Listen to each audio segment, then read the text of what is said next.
दिख रहा है ना?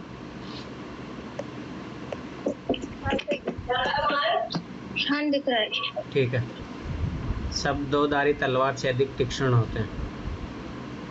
अब देखो इसमें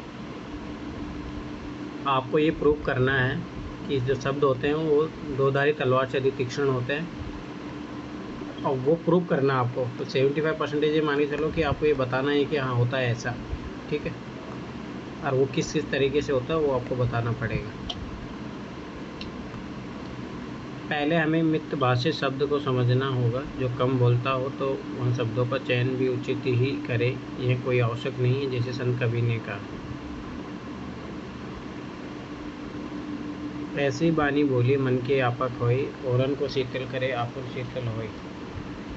यहाँ संत कबीर जी कहते हैं कि शब्द दो धारी तलवार के समान होते हैं। शब्द रूपी तलवार को आप तीक्ष्ण भी बना सकते हैं और शीतल भी कर सकते हैं।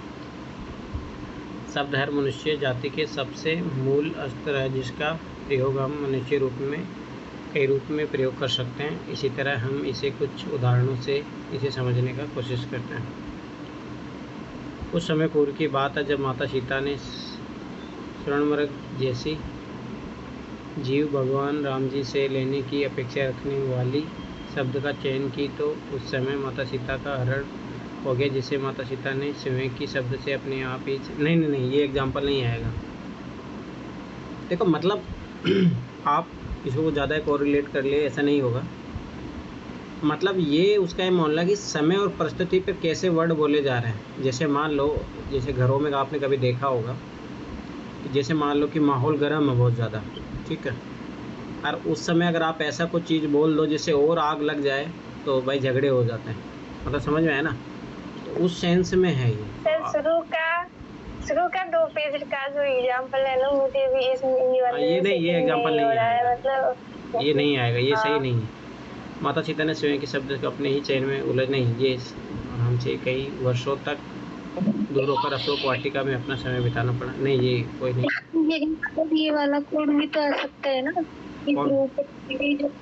उनकी जो बेइज्जती की थी जब पानी में गिर गए थे, तो कौन? उन्होंने बोला था अंधे का बेटा अंधा, जब द्रौपदी ने बोला था ना। हाँ, वैसे वाले वर्ड उसके कारण, हाँ वो डाल सकते थे आप। उसके कारण महाभारत युद्ध होता है, हाँ वो डाला जा सकता था, ठीक है। फिर आप बहुत बार आप डाल सकते हो, IR में इंटरनेशनल रिलेशन में से होता है बहुत बार कि उनके कारण युद्ध हो जाता है, आगे वो भी है, ठीक है। इस तरह पुरानी ये वर्ड सही लिखना सीखो। मतलब अभी भी तुम्हारा शब्दों का बनावट है ना, देखो ये 8 लिखा जा रहा है, ऐसे आएगा ना। अब ये देखो, ये सही बनाना सीखो, ये देखो ये 8 है इस तरह पुराने इतिहास में एक महाभारत जैसी घटना घटी, सिर्फ अभी गलत है, सिर्फ एक शब्द की चयन से, जिसमें द्रौपदी ने अपने ही देवर को अंधे का पुत्र अंधा जैसी बात बोलकर उसका खिल्ली उड़ाई थी। यहाँ भी एक शब्द के कारण ही कई महान पुरुषों को महाभारत में शब्द रूप तलवार के महाभारत का युद्ध घटित हो गया। थोड़ा यहाँ पे वाक्यांश सही करो, मतलब थोड़ा सेंटेंस फॉर्मेशन सही नहीं है मतलब और अच्छा बना के लिखा जा सकता था उसको। इस तरह शब्द को हम रूप में देख सकते हैं। शब्द अपने नकारात्मक, ये देखो नकारात्मक तो हमेशा गलत लिखते, नकारात्मक होता है ना कि नकारात्मक होता है, समझ में आया? शब्द अपने नकारात्मक रूप में भी मौजूद है और सकारात्मक रूप में भी मौजूद है। शब्द का प्रयोग करने पर निर्भर करता है शब्द का चयन किस रूप में करना चाहते हैं। अगर कोई व्यक्ति शब्द को सकारात्मक रूप में शब्द का चयन करते हैं तो उसको शब्द का परिणाम प्यार का प्रतीक बन जाता है। अगर वो शब्द का प्रयोग नकारात्मक रूप में प्रयोग करता है, परिणाम मारकाट की जैसी घटना को उत्पन्न कर देता है। अब देखो ये सब चीज़ें अगर आपको करना है तो स्टार्टिंग में लिखो, इंट्रोडक्शन में। हाँ सर, वो बोले ना 2 पेज हम चीर के हटाने वाले थे, तो फिर सोचे अब क्या करें, रहने देते हैं। वही नहीं, सिस्टम मतलब थोड़ा सिस्टमेटिक वे से आगे बढ़ना चाहिए ना नकारात्मक रूप में करते हैं तो परिणाम मार काट जैसी घटना को उत्पन्न कर देता है। शब्द का चयन उस व्यक्ति की महिमा पर निर्भर करता है। अगर कोई अभिनेता शब्द का चयन करता है तो सोच समझ कर करता है कि शब्द दर्शक को समझ में आ जाए। अब देखो आ जाए, ये गलत लिखा है तुमने, ये तुम्हारी सुधारो ये गलती है। और जब नायक शब्द का प्रयोग करता है तो दर्शक को समझ आ जाता है कि कुछ शुभ घटित, अब ये गलत लिखा है, होने वाली है। जैसे वर्तमान में हमारे देश में देश प्रेमी, अगर ऐसे कभी है ना, इस वाक्य को ऐसे मत जोड़ा करो, अगर जोड़ते हुए तो फिर डेट लगाया करो। के तौर पर एक फिल्म बनाई है गदर 2, जो काफ़ी दर्शक इनसे प्रभावित हो रही है और हमारे देश के प्रति सकारात्मक शब्द चयन करने में सभी अपना अपना प्यार प्रकट कर रहे। नहीं, वो एग्जाम्पल मत डालो। इसी तरह प्रथम और द्वितीय विश्व युद्ध के समय हिटलर और उसके सेनापति जीत जाते थे और मित्र राष्ट्र की भी जीत जाते थे। दोनों तरफ मारकाट थी, मगर हिटलर की तरफ जहाँ तानाशाही थी वहाँ मित्र राष्ट्रों की तरफ विश्व शांति का दबदबा। दोनों तरफ से शब्दों की मार समान थी और उनका पालित मतलब जैसे द्रौपदी वाला एग्जाम्पल, इस टाइप के ऐसे एग्जाम्पल आपको खोजना पड़ेगा। मतलब कैसे, या आप गांधी जी का कोड तो आ सकते हैं ना। गांधी जी का कोड क्या था? गांधी का कोड वो सही समय पर और सही टाइम पर सही गुस्सा करना हर किसी को नहीं आता। पॉजिटिव पॉइंट्स हो जाता है ना, पर इसमें डाल सकते थे ना। नहीं, इतना वो नहीं, वो ठीक है, वो कंक्लूजन में डाल सकते थे। देखो पहले आपको मतलब ये शो करना था कि ऐसे जो शब्द होता है ना, देखो आप समझो, मैं तुम लोग इसका पैसे जो ऐसे मीनिंग नहीं समझे। देखो मतलब ये होता है, जैसे तलवार से आप किसी व्यक्ति को मारोगे तो एक व्यक्ति ही मरेगा, पर जैसे द्रौपदी ने जो वर्ड बोले उसके कारण सोचो महाभारत में कितने लोग मरे। तो ये शो करना था आपको, ऐसे एग्जाम्पल देने थे, समझ में आया? तभी तो वो दो धारी तलवार से ज़्यादा वो तीक्ष्ण होंगे ना, समझ में आया? उसमें जो अभी राहुल गांधी को जो सजा मिली थी तो वो गलत वर्ड के ऊपर ही तो मिली थी ना। नहीं, ऐसे मत डालो, पॉलिटिकल वाली मत बचा करो थोड़ा उन चीज़ों से। अरे वैसा वो डायरेक्ट नहीं सटीक बैठ रहा। दूसरी चीज़ में ये वाला निबंध में मुझे भी पढ़ने के बाद थोड़ी कमियां देखी। हम भेजने वाले भी नहीं थे, सोचा लिख लिए हैं तो क्या करें। ठीक है, दूसरी बात, जैसे मान लो कि जैसे मान लो एक चीज़ याद रखना, जैसे अब मैं भी गाँव से बिलोंग करता हूँ, मुझे पता है लोग किसी को मार दिया वो ज़्यादा दिन तक याद नहीं रखते, पर कोई किसी को गाली दे देता है, कुछ बोल देता है, ऐसा वो ज़िंदगी भर मरते दम तक नहीं भूलता। तो संबंधों में कड़ावट आती है, वो भी एक कारण। तो ऐसे एग्जाम्पल देने चाहिए थे आपको।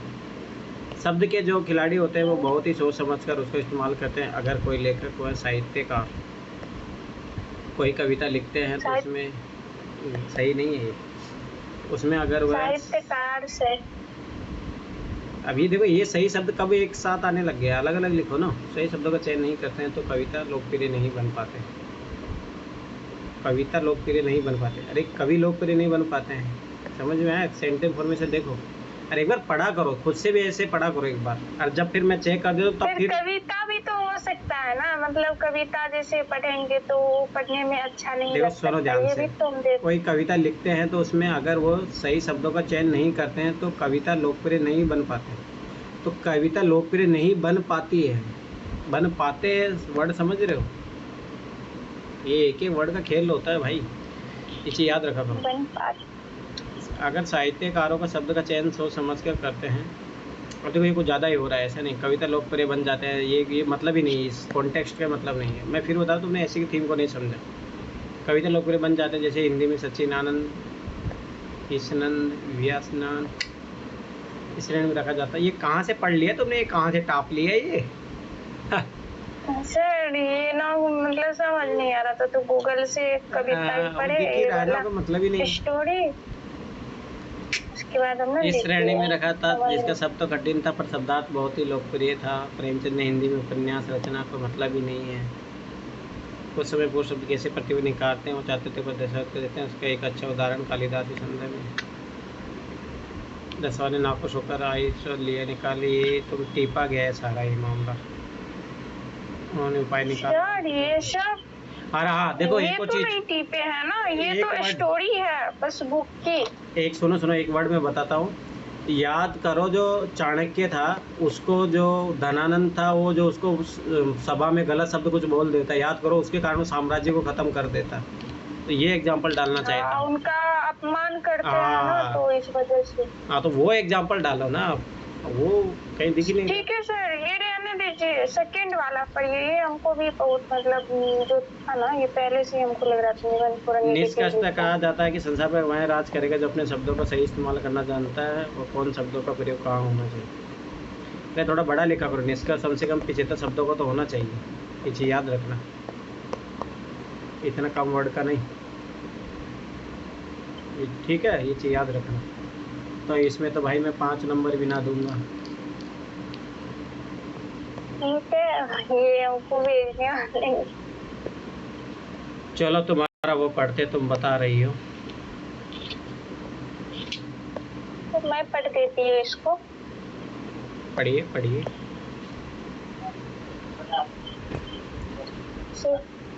पहले तो बुद्धिमान व्यक्ति तो तुरंत वही करता है जो मूर्ख व्यक्ति अंतः करता है। ठीक, अरे ये याद रखना, उसके ये बाद है व्यक्ति ही होगा, ये व्यक्तित्व तो नहीं होगा, गलत लिखा आपने, व्यक्ति होगा ये। पता नहीं, हम नहीं देखे। भारत के महान राजनीतिक और अर्थशास्त्री का दर्जा पा चुके आचार्य चाणक्य ने बुद्धिमान व्यक्ति की सफलता के कई नीतियां बताते हैं, जिसमें चाणक्य की नीति समाहित है, जिसमें बताते हैं कि बुद्धिमान व्यक्ति कभी भी उस काम को करने से नहीं पीछे होते हैं जो मूर्ख हमेशा अंतः करता है। उसके बाद चाणक्य के मुताबिक बुद्धिमान व्यक्ति अगर किसी प्रकार की दवाई या औषधि का सेवन करते हैं तो वो किसी को नहीं बताते हैं ताकि उल्टा प्रभाव न पड़े, और मूर्ख व्यक्ति अंततः वही करता है जो उसे नहीं करना चाहिए। चाणक्य कहते हैं कि विकट से विकट परिस्थिति में जो व्यक्ति ये गलत अपनी एग्जाम्पल घर है, की भेंट ये गलत एग्जाम्पल है, ये तो उल्टा स्वार्थी वाला एग्जाम्पल दे दिया तुमने, ये सही नहीं है ना। पढ़ते हैं 3 एग्जाम्पल मुझे भी थोड़ा लग रहा था नेगेटिव है, वो ऐसा मत लिखा करो। चाणक्य कहता है कि विकट से विकट परिस्थिति में जो व्यक्ति अपने घर की भेद किसी को नहीं बताते वो व्यक्ति बुद्धिमान होते हैं, क्योंकि घर की बातें बताने से दुश्मन फायदा उठा सकते हैं और आपको बर्बाद कर सकते हैं और व्यक्ति अंततः वही करता है जो उसे नहीं करना चाहिए। परिवार के रुक जाओ एक मिनट, मतलब आप हर बार यहाँ पे वो क्या करता है ये बताओ, आप यही लाइन लिख रहे हो, उससे प्रूफ नहीं होता है, समझे? मतलब आपको बताना चाहिए था मूर्ख व्यक्ति क्या करता है कि आखिरी में वो राज छुपा देता, जो भी XYZ है, मतलब वो आपको प्रूव करना पड़ेगा ना। अब वही देखो बार बार एक ही लाइन लिख रहे लॉन्ग हो रहा था ना, तो इस वजह से वो थोड़ा शॉर्ट तो हो जाएगा। कोरिलेशन समझा करो ना, कोरिलेशन अच्छे से नहीं बैठ पाता इस कारण। परिवार के किसी भी सदस्य की किसी दूसरे से बुराई नहीं करना चाहिए। यदि बुद्धिमान व्यक्ति तुरंत करते हैं तो अगर वो एक दूसरे से शिकायत भी करते हैं तो उसे तुरंत सुलझाने की कोशिश करते हैं, मगर मूर्ख व्यक्ति, यहाँ भी हम वही बात बोल रही हैं, वो नहीं होगा, ऐसे पैराग्राफ से नहीं बैठेगा। चाणक्य जी बताते हैं कि ये कमल का एक पुष्प व्यक्ति को कोड मत किया करो, ये गलत तरीका होता है। आप देखो 3-4 पैराग्राफ आपने इन्हीं के लिखे। सर हम चाणक्य की नीति पे आधारित जो है ना सारा एग्जाम्पल लिए हुए हैं। ये सही तरीका नहीं है। लेकिन आप ये सब की मतलब हर तरह की एग्जाम्पल है, आगे पढ़ते हैं। हाँ ठीक है, तो दूसरी बात एक चीज याद रखो कि जो अभी भी आपने इतने एग्जाम्पल दिए वहाँ से कहीं पे भी वो चीज़ निकल के नहीं आई जो ऐसे पूछ रहा था। देखो सुनो, मैं एक एग्जाम्पल देता हूँ। जैसे बुद्धिमान व्यक्ति क्या होता है ना, जैसे मतलब देखो मैं 3 प्रकार के व्यक्ति होते हैं, मैं एक एग्जाम्पल बताता हूँ तुम्हें। मतलब ऐसा चाहो तो उसको तुम ऐसे बोल सकते हो कि उपनिषदों में ऐसे लिखा गया है कि 3 प्रकार के व्यक्ति होते हैं। तो प्रथम प्रकार के बुद्धिमान व्यक्ति वो होते हैं जो दूसरों को देख के गलती करते समझ जाते हैं, अनुभवों से सीख जाते हैं कि भाई अपने को ये गलती नहीं करना है। समझ में आया? दूसरे प्रकार के लोग ऐसे होते हैं जो दूसरों की गलतियों से नहीं सुधरते हैं, खुद गलतियां करते हैं, फिर अनुभव प्राप्त करते हैं, फिर सुधरते हैं। ठीक। थर्ड प्रकार के जो मूर्ख व्यक्ति होते हैं वो इस तरीके के होते हैं कि जो गलतियां करते रहते हैं फिर भी नहीं सुधरते हैं। तो ऐसे एग्जाम्पल देने चाहिए। फिर अब इस एग्जाम्पल में आप दो, जैसे विश्व ने फर्स्ट वर्ल्ड वॉर झेला, मतलब समझ लो ना, एग्जाम्पल आपकी हिस्ट्री, पॉलिटी, ज्योग्राफी, इकोनॉमी इनसे आने चाहिए, ना कि ऐसे नहीं। ऐसे में फिर सर मुझे ना फिलोसफी की तरफ हम ज़्यादा चले जाते हैं, हमको नहीं, ऐसा नहीं होना चाहिए। एस्थेटिक पार्ट में इसलिए नहीं जाता, सोचते आधा अधूरा ज्ञान वाला लिख के क्या करे, पूरा जब हो जाएगी तो 2-3 ऐसे उस पर लिखेंगे तो समझ में आ जाएगा। एग्जाम्पल सेट होने चाहिए, लिखने चाहिए। चलो ठीक है, बताओ। चाणक्य जी बताते हैं कि ये कमल का पुष्प देख रहे हो, ये हमेशा कीचड़ में ही जन्म लेते हैं, परंतु वो कभी भी उस कीचड़ में मिली नहीं रहता है। इसीलिए तो उसे माँ धन की देवी में पवित्र मानकर उसे स्थापित किया जाता है। इसीलिए कोई भी व्यक्ति किसी परिस्थिति में या किस कुल में जन्म लेता है, उसका भविष्य निर्धारण नहीं किया जा सकता है। इसीलिए बुद्धिमान व्यक्ति हमेशा सारा ध्यान कर्म पर लगाता है, न कि अपनी जन्म को दोषी मानता है। लेकिन मूर्ख व्यक्ति अंततः वही करता है और वो अब सारा आपको दोष बताना अपने चाहता है, जन्म लेकिन पर मूर्ख दे व्यक्ति देता क्या है। करता है कि वो हमेशा परेशान रहता है कि मैंने गरीब में जन्म ले लिया इसलिए। अब वो आपको हाँ लिखना सर, चाहिए।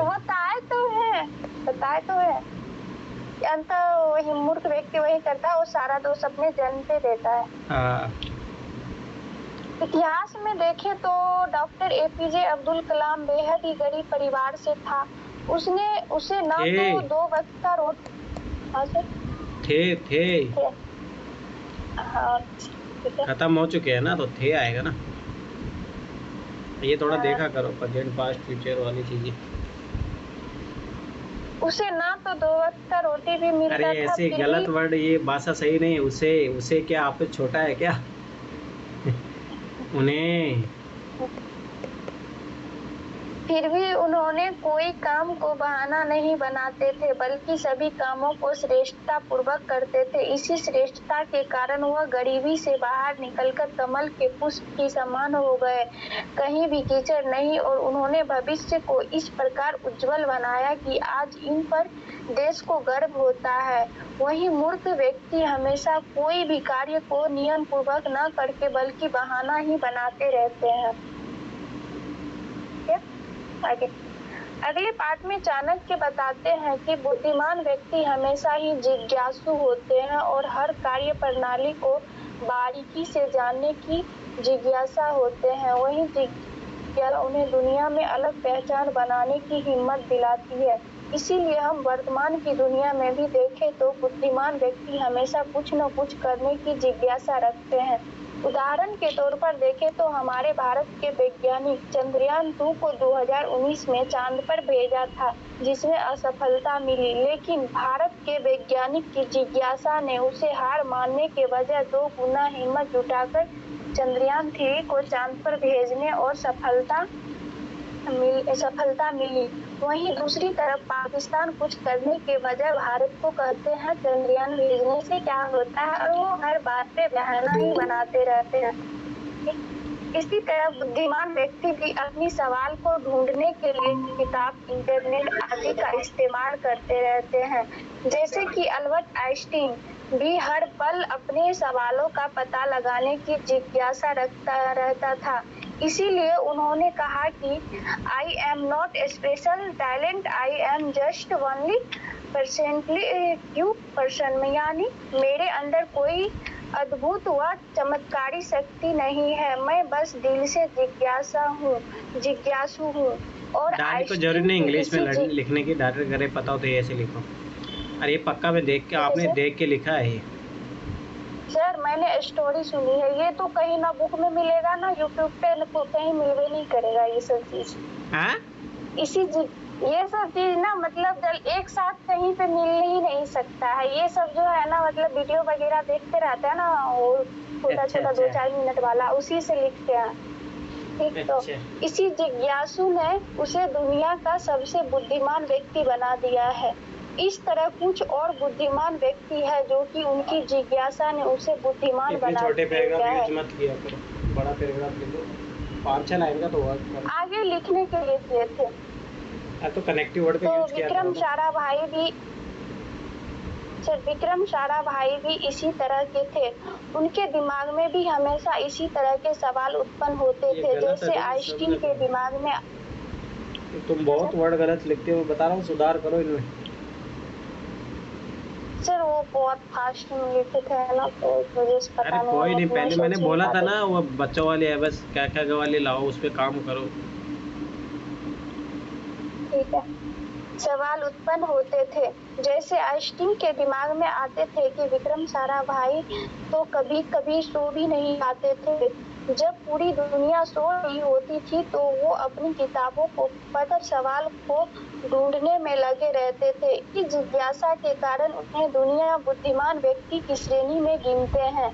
वहीं दूसरी तरफ मूर्ख व्यक्ति अंततः ये सभी आदतें को अपनाते हैं और जिससे सफलता नहीं मिलती है। इसी प्रकार चाणक्य बताते हैं कि अस्त्र और शस्त्र जिस प्रकार से घातक होते हैं और उसे समय समय पर चालू न किया जाए तो या धार न दिया जाए तो धीरे धीरे अपनी कार्य क्षमता को खोने लगती है। ठीक इसी प्रकार अर्जित किया गया ज्ञान को समय समय पर प्रयोग नहीं करेंगे तो वो भी नष्ट होने लगते हैं। इसीलिए एक बुद्धिमान व्यक्ति अपनी ज्ञान को समय समय पर ही प्रयोग करते हैं। सिर्फ मूर्ख व्यक्ति की तरह ज्ञान का अर्जित ही नहीं करते हैं बल्कि उसका प्रयोग भी सही समय पे किया करते हैं। अपनी कार्य क्षमता को नीति पूर्वक आगे बढ़ाने के लिए, जबकि मूर्ख व्यक्ति सिर्फ ज्ञान को रट्टू तोता की तरह ज्ञान की अर्जित करते रहते हैं ताकि लोगों को नीचा दिखा सके। लेकिन ये मूर्ख व्यक्ति को ये नहीं पता होता है कि बुद्धिमान व्यक्ति दुनिया को नीचा दिखाने के बजाय अपनी बुद्धि का प्रयोग करते हैं। जैसे आइंस्टीन, अब्दुल कलाम, न्यूटन, विक्रम साराभाई आदि बुद्धिमान व्यक्ति उदाहरण स्वरूप है। अगर ये सब सिर्फ ज्ञान का अर्जित नहीं करते तो क्या 20वीं सदी के बुद्धिमान व्यक्ति नहीं बन पाते और ना ही आविष्कारक बन पाते। अगली बात चाणक्य बताते हैं कि जितनी ही सुंदर मोर का पंख होता है उतनी ही बदसूरत मोरे का पैर होता है। लेकिन जब वो नृत्य करता है तो सबका ध्यान मोर के पंख और शरीर पर जाता है, ना कि उसके बदसूरत पैर पर। ऐसा इसलिए कि मोर अपनी ज्ञान और प्रतिभा अपनी गुणों पर केंद्रित करता है, ना कि अपने कमियों पर। इसीलिए दुनिया को मोर का सिर्फ सुंदर पंख व शरीर ही दिखाई देता है, बल्कि उसका पंख नहीं, पैर नहीं। ठीक इसी प्रकार बुद्धिमान व्यक्ति में भी बहुत सारी कमियां और खामियां होती है, लेकिन वो बुद्धिमान व्यक्ति अपनी खामियां को नहीं देखते हैं और मोर की भांति बल्कि अपनी गुण और प्रतिभा की तरफ ध्यान केंद्रित करते हैं। मोर की भांति जिस प्रकार लोगों को उनकी प्रतिभा ही दिखाई पड़ती है, खामियां नहीं। जैसे कि मैं यहाँ अल्बर्ट आइंस्टीन की बात करूँ तो वो गणित और विज्ञान के अलावा सभी विषय में फेल हो जाया करते थे, जिस कारण से उनको शिक्षक मंद बुद्धि का बालक भी समझते थे। लेकिन अल्बर्ट आइंस्टीन कभी भी अपनी कमियां और खामियां पर ध्यान ही नहीं दिया, क्योंकि वो जानता था कि उन्हें गणित और विज्ञान ज्यादा पसंद है और वो इन्हीं दो विषय को जीवन में प्रतिभा भी दिखाया और लोगों ने इन्हें इस काबिलियत के कारण उसे नोबेल पुरस्कार भी दिया और 20वीं सदी का सबसे बुद्धिमान व्यक्ति का खिताब भी दिया गया। अगर अल्बर्ट आइंस्टीन दुनिया का ताना सुनकर सभी विषयों पे ध्यान केंद्रित करते तो आज उसे बुद्धिमान व्यक्ति का खिताब तो भी नहीं मिलता। अतः हम कह सकते हैं कि बुद्धिमान व्यक्ति सिर्फ अपनी गुणों को आत्मसात करते हैं, वहीं मूर्ख व्यक्ति अंत वही करते हैं जिसे उसको पहले ही करना चाहिए। अंत में करने से कोई सफलता नहीं मिलती। बस देखो, पहली बात तो ये मैं फिर बार बार बोलूँगा, चाणक्य वैसे लेके मत लिखो, ठीक है। बुद्धिमान व्यक्ति तुरंत वही करता जो मूर्ख अंततः करता है, ठीक है। और इसमें एग्जाम्पल थोड़ा सटीकता लाओ, ठीक है, फिर भी पर फिर बता रहा हूँ कि और इम्प्रूवमेंट की जरूरत है, ठीक है। एग्जाम्पल तो ठीक थी ना, मैंने जो नहीं मतलब ना ये छोटा कुछ चीज़ों को फिर बता दो, जितना तुम जो थीम होती है उसके कोरिलेशन में लिखोगे तो जब जाके सटीक बैठता है। सर वो धीरे धीरे होगी ना, बहुत कोशिश करने में। ठीक है, कोई बात नहीं हो, ठीक है वो कोई दिक्कत नहीं, हो जाएगा धीरे धीरे। बात है कि एक तो जो गलतियाँ कर रही हो, एक तो आप वर्ड्स अच्छे नहीं लिख रहे हो, और दूसरी बात है कि आपकी मात्रात्मक गलती बहुत ज़्यादा है, क्लियर शब्द नहीं लिख पाते हो आप, ठीक है। तो इन चीज़ों पे भी काम करो धीरे धीरे, ठीक है। सर वर्ड पे ध्यान नहीं देता, बस लिखते रहता है, इतना फास्ट लिखता है ना, कभी इधर ध्यान ही नहीं देता, सोचे बस लिखना। नहीं ध्यान दीजिए, वो गलती सुधरेगी नहीं फिर कभी, ऐसा ही चीज़ याद रखिए। अभी टाइम है तो सुधार लीजिए चीज़ों को, ठीक है। जो वर्ड्स जैसे मैं गोला करता रहता हूँ तो ये ध्यान दिया करो, क्यों गलत हो रहा है, क्या सही है, सारी चीज़ें देखा करो ताकि अगली बार वो चीज़ें वर्ड गलत ना हो, ठीक है, ठीक है। चलो 5 मिनट रेस्ट कर लो, फिर जब तक ठीक है फिर शुरू करते हैं वो क्वालिटी वाला।